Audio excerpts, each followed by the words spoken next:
അല്ലാഹുവിന്റെ വിശുദ്ധമായ ഖുർആൻ ഇവിടുന്ന് പഠിപ്പിക്കുമ്പോ എന്റെ പ്രിയപ്പെട്ടവരെ വീടിനകത്തുകൂടെ പ്രായപൂർത്തിയായ 11 വയസ്സുള്ള 12 വയസ്സുള്ള മകളുടെ മുന്നിലൂടെ 15-കാരൻ 18-കാരൻ പടച്ചവനെ പെറുമ്പൂടയും ഇട്ടുകൊണ്ട് തന്റെ ഔറത്ത് വെളിയിൽ കാണിച്ചുകൊണ്ട് നടക്കുമ്പോ അവന്റെ പെടലിക്കൊന്നു കൊടുത്തിട്ടടാ ഇവിടെ പ്രായപൂർത്തിയായ പെണ്ണുങ്ങളുണ്ടടാ, നിന്റെ ഉമ്മ ഇവിടെ ഉണ്ട്, നിന്റെ ഔറത്ത് പ്രദർശിപ്പിക്കാനുള്ള സ്ഥലമല്ല ഇത് എന്ന് പറഞ്ഞുകൊണ്ട് സ്വന്തം മകന്റെ തെറ്റ് തിരുത്തി കൊടുക്കാൻ കഴിയാത്ത ഉപ്പാ, നീ കഴിവുള്ളവരല്ലേ, നിന്റെ പൊന്നുമകളുടെ ശരീരം കാണുന്നവളല്ലേ, നെ വെളിയിലിറങ്ങിയാൽ ഫർദയും ധരിച്ച് നടക്കുന്ന നിന്റെ പൊന്നുമോൾ വീടിന്റെ കത്തുറപ്പേ ിട്ടുകൊണ്ട് മാരടം പുറത്ത് കാണുന്ന വസ്ത്രം ധരിച്ചുകൊണ്ട് കൂടപ്പുറപ്പിന്റെ മടിയിൽ കയറിയിരിക്കുമ്പോ ഇത് തെറ്റാണെന്ന് പറഞ്ഞു കൊടുക്കാറ്. ഇങ്ങനെ മേലാ നീ ഭക്ഷണം കഴിക്കുന്ന സ്ഥലത്ത് വരരുത്, അത് കിടച്ചിട്ട് റൂമിന്റെ അകത്ത് കിടന്നുറങ്ങുന്ന സമയത്ത് ധരിച്ചു കൊള്ളണം എന്ന് സ്വന്തം മക്കളോട് പറഞ്ഞു കൊടുക്കാൻ മടി കാണിക്കുന്ന പെണ്ണ്, നിന്റെ ജീവിതത്തിൽ വേണം മോള്, ഒത്തിരി നാണവും മാനവും വേണം ചെറുപ്പക്കാരാ. എന്റെ പ്രിയപ്പെട്ടവരോട് പറഞ്ഞു തരുന്ന ലജ്ജയില്ലാത്ത ഒരു കാലത്താണ് നമ്മൾ ജീവിക്കുന്നത്.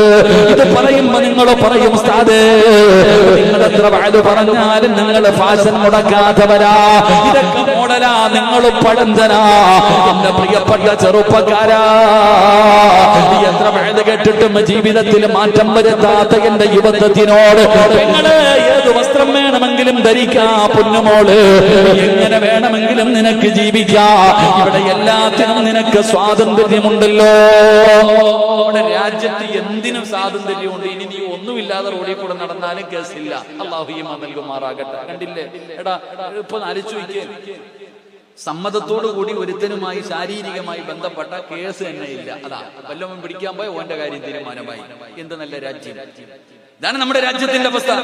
ഒന്നും എന്നെ ചിന്തിക്കുക. അൽഹംദുലില്ലാ, ഇപ്പൊ എല്ലാം വെടികെട്ടിയതുപോലെ ഇരിക്കുക. പാലിച്ചുവയ്ക്ക് ഞാൻ ചിന്തിക്കുന്നത്, നാണവും മാനവും ഇല്ലാതെ പോയപ്പോ നമുക്ക് ബസ്സിലൊക്കെ സഞ്ചരിക്കാൻ പറ്റുന്നു. ബസ്സിലൊക്കെ കയറി കഴിഞ്ഞാൽ ട്രാൻസ്പോർട്ട് ബസ്സിന്റെ ഏറ്റവും പുറകിലുള്ള സീറ്റ് അത് ചിലർക്ക് വേണ്ടി മുക്കിടി ചെയ്തിട്ടിരിക്കുക, തിരിഞ്ഞു നോക്കാൻ പാടില്ല അങ്ങോട്ട്. അവസ്ഥ. റോഡിലിറങ്ങാൻ പറ്റുമോ? റോഡിലിറങ്ങാൻ പറ്റുമോ? പടച്ചവനെ, ഭർത്താവും ഭാര്യയും കൂടെ ലവേഴ്സ് കളികൾ പോകുന്ന കെട്ടിപ്പിടിച്ചിട്ട ബൈക്കിൽ കൂടെ പോകുന്ന നട റോഡിൽ കൂടെ, വീടില്ല, റൂമില്ല. സുബ്ഹാനല്ലാഹ്. ബീച്ചുകളിൽ പോകാൻ പറ്റുന്നുണ്ടോ? പാർക്കുകളിൽ പോകാൻ പറ്റുന്നുണ്ടോ? ഒരു മരത്തിന്റെ ചുവട് കിട്ടിയാൽ മതി, അപ്പോഴിരുന്ന് ദിക്റും തുടങ്ങാം.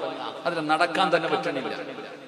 വല്ല റൂം എടുത്തിട്ട് പോയി ചെയ്താത്തമാരെ. അതാ ഞാൻ പറയാറ്, ഇവിടെ ഉമ്മത്തിന്റെ അവസ്ഥയാണ് ഞാൻ പറയുന്നത്. ലജ്ജ എന്ന് പറയുന്നത് നാണവും മാനവുമില്ല.